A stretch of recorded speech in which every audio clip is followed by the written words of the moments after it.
Stop asking God, what is your purpose? And instead ask God, what is my area of service to the earth? Or what is my assignment? I used to struggle with this. And this is something like I know everybody or a lot of persons might be struggling, like, what is my purpose? What am I supposed to do? And it's something like many people ask themselves, like, what am I here to do? Like, what is my purpose? What is my purpose? And trust me, I struggled with this the same way. I would have very hard time where I would be like, Lord, what is my purpose? What is my purpose? And I can't understand, what am I here to do? And you're in tears and you're still, you're like, your heart is heavy. You don't know what to do. What is your purpose? And the Lord had to teach me that the difference between purpose and what is your area of service to the earth. Let me explain. I've come to understand that we all have one purpose. We, as God's created beings, human beings, we all share the same purpose, which is, according to Ecclesiastes 12, verse 13, is to fear God and to keep his command. And in Psalms 148, which is to praise and worship him. That is our purpose. We all share the same purpose under the sun. So we all as human beings have one purpose unto God. But our area of service to the earth will be different, or it vary. Let me explain. So we all are here in the earth to serve each other. We serve each other. Even now, everybody is offering some product or service so that we meet each other's need. So we all serve each other. So for every person will have an area where we serve each other in some capacity or the other. So, for example, one person might be a teacher, one might be a lawyer, one might be a policeman, one might be a manufacturer. So we all are operating in different area of service to one another, which we function in the earth. Now, as an extension of that, within our area of service is where our needs are met. We're able to provide for ourselves. We're able to take care of our family because we are in an exchange process where I'm serving you, and in some form of exchange, I'm being paid for that because of a value exchange. So we serve each other.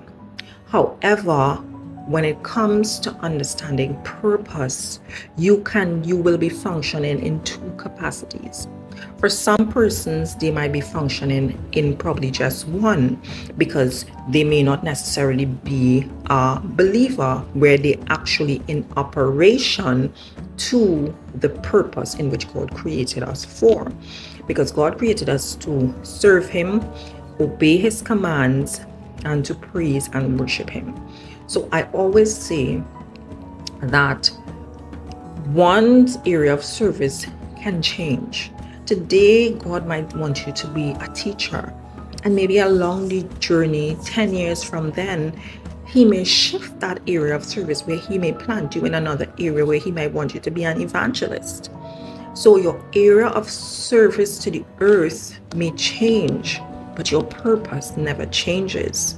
Your purpose will always be one thing, to one purpose with three extension, which is to fear God, obey his command, and to pray and praise and worship him. And that's in Ecclesiastes 12 and Psalms 148.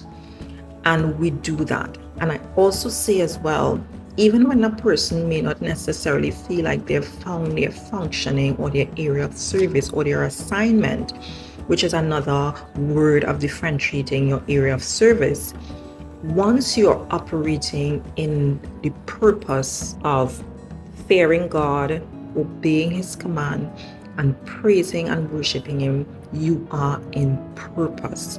Even if you never feel like you've figured out your area of service to the earth just yet, if you are in function with those elements of Psalms 148 and Ecclesiastes 12, trust me, you are in the will of God. You are in God's purpose. So Where I am now, for many, many years after I've come to that understanding, like I no longer say, Lord, what is my purpose? Because I understand my purpose is to do these three things. And I may now say, Lord, what is my assignment to the earth? What is my area of service to the earth? I might be here now, but where I'm feeling the shift, where is my new area of service? Where do you want me to serve? Because God will allow us to achieve our blessing and our wealth and our abundance through our area of service. It's also our means of taking care of ourselves while we are in the earth.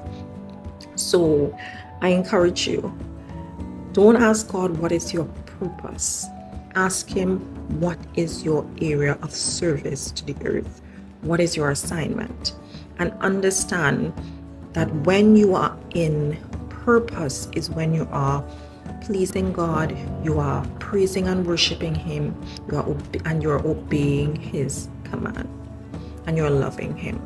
So whenever you feel like you haven't figured it out all yet in terms of what you are to do, in terms of your area, know that when you're doing Ecclesiastes 12 and Psalms 148, that you're in God's perfect purpose, and you don't have to worry about if you're fulfilling purpose, because you are fulfilling purpose.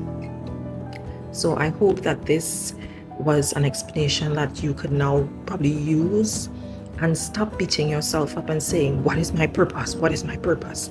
I was there as well. But I have been freed from that aspect of what is my purpose. I no longer use the word purpose so loosely, because I understand when I say purpose, what I'm applying that definition to. So hope this helps, and see you soon. Bye.